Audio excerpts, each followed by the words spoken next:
What is going on, YouTube? I am trying to get back in the saddle. That's why I'm dropping this video right here. Season's come to a close. 2021's over. And man, I've been MIA quite a bit on social media. YouTube, Instagram, Facebook, everything, man. I really had to take a big step back. And that's why I'm here talking to you guys today about this video.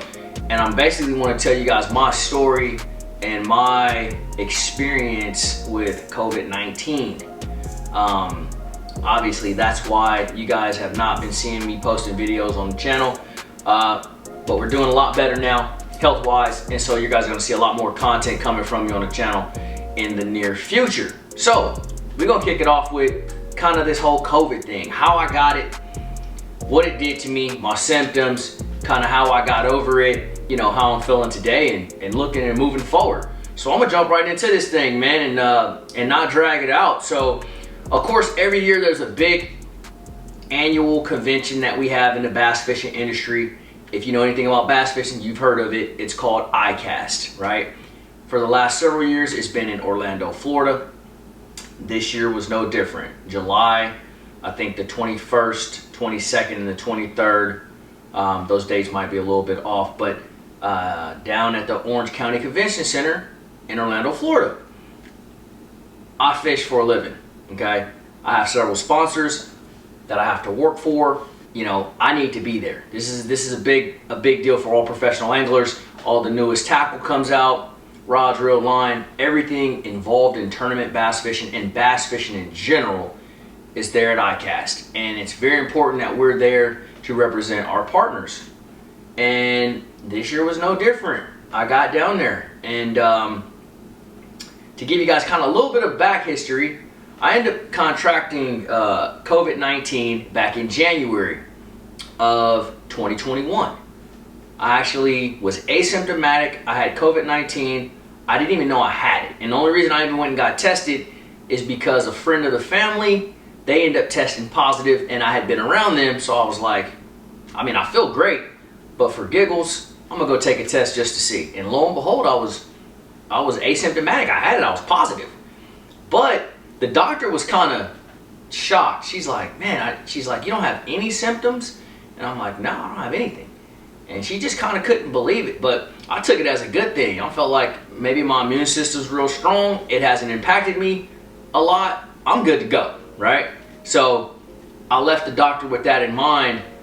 Quarantine, of course, stayed home. I mean, I went fishing several times during the course of this quarantine, which was 10 days, and I felt great the entire time. So that was my initial interaction with COVID-19. And so what that ends up doing, it gives you kind of like a little bit of a false sense of security. You know, I'm thinking in my mind, man, my immune system's strong. I'm relatively young.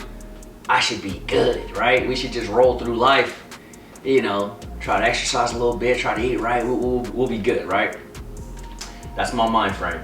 Fast forward July, I'm in Florida, ICAST. And to set this up for you guys, to give you a visual, ICAST, you got this ginormous convention center down there in Orlando. And I don't know how many people it holds, but it's huge. But ICAST is smaller this year in 2021 than it's ever been, of course, due to COVID. But nevertheless, man, there had to have been probably 4,000, 5,000 people in one enclosed building. Big building, but all under one roof. And so you can imagine this is a excellent place for COVID to be popping around, and that's what happened. So not only myself, several other professional anglers on all the tours, you know, the elite guys, NPFL guys, Bass Pro Tour guys, Pro Circuit guys, a lot of people end up contracting COVID-19 at that event, and I was no exception to the rule. So that's to kind of give you guys just a little basis of how I contracted it. Obviously, I'm working tons of people at ICAST that I hadn't seen in years. Last year, we didn't have ICAST. So, you know, there's people, man, that I haven't seen in a while. It's good to see these guys. These are, you know, your extended fishing family. You know, I'm hugging, shaking hands. You know, these are buddies of mine, and people that I've been associating with for years. And so it was good to see these faces again. And also, it was an excellent place to contact COVID-19, and that's what happened. So I leave ICAST, I come home, I get home on my birthday, actually, or the day before my birthday. No, my birthday, July 24th. And I'm home, I feel good. I'm all good, nothing's wrong. You know, I get myself together, go to dinner for my birthday with my family. Life's all good.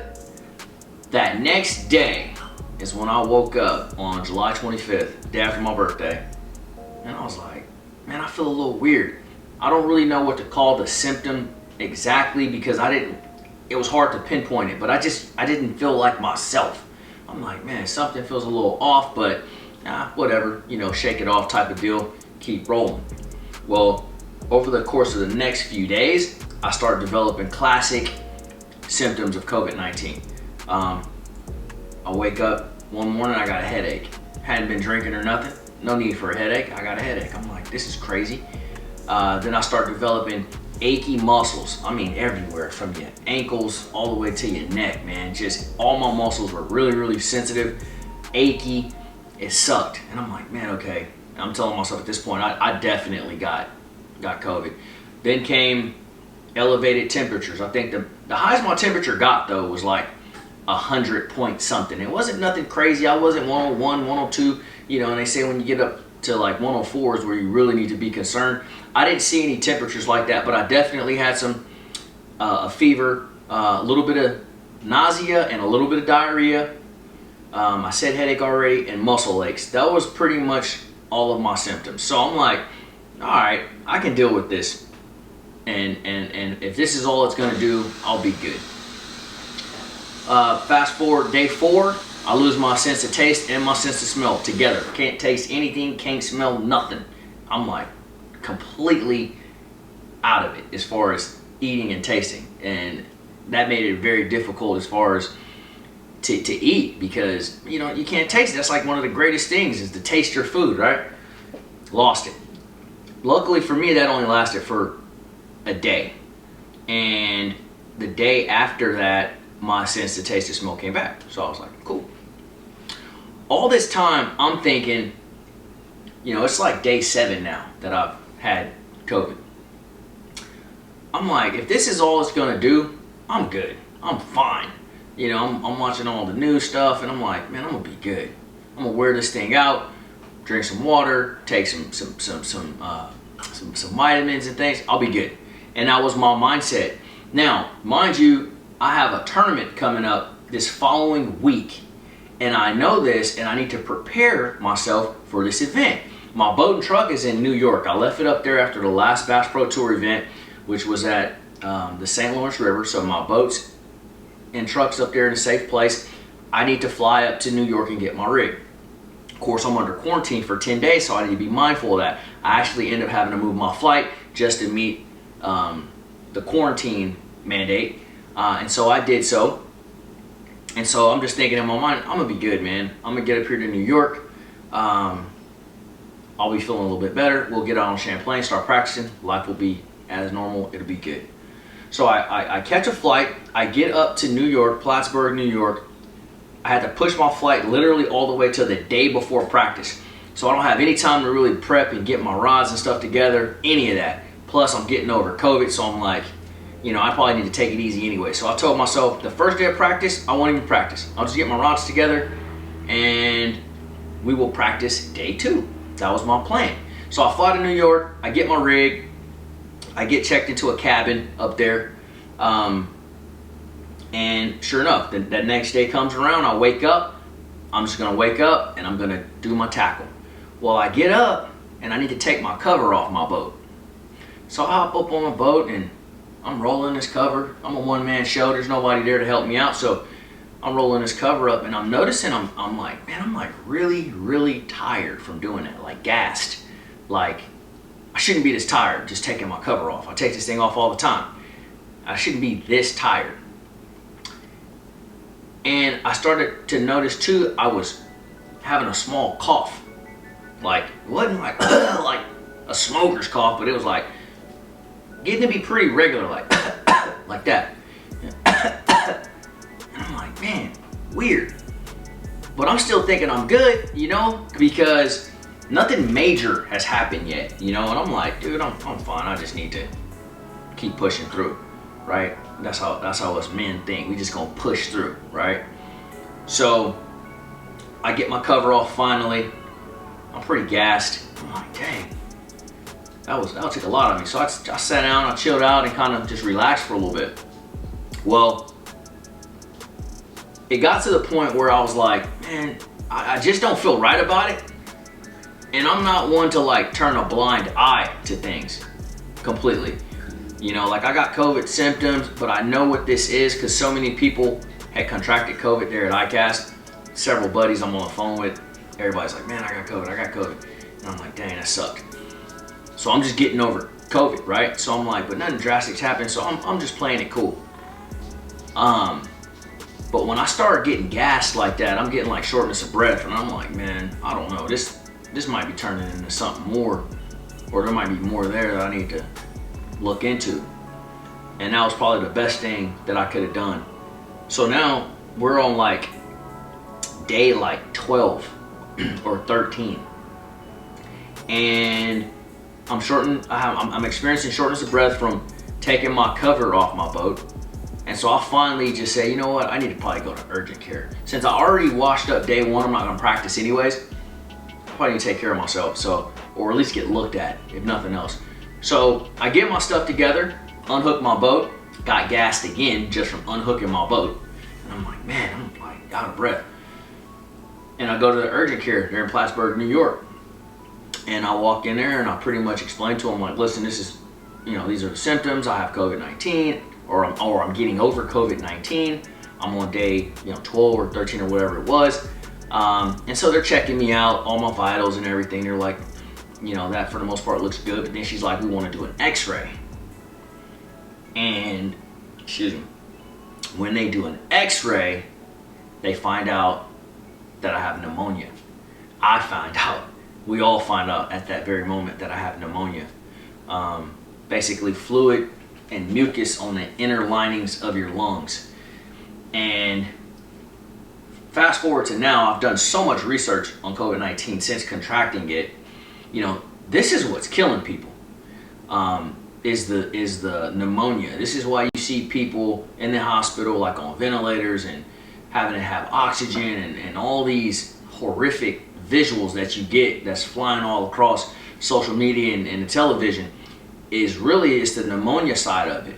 The COVID-19 symptoms, in my opinion, are not that bad. If you had the flu before, these feelings. You can, it's just something that in a few days you'll get over. But the pneumonia is a whole nother ball game. And I had like what they call walking pneumonia, where you have pneumonia and you don't even really know you got pneumonia. So you running around living life as normal, then this pneumonia is building up on you, and before you know it, boom, it hits you hard as a brick and you out of here. And that's where I was at. But luckily I had enough mind left in me to go get looked at and found out that I had pneumonia.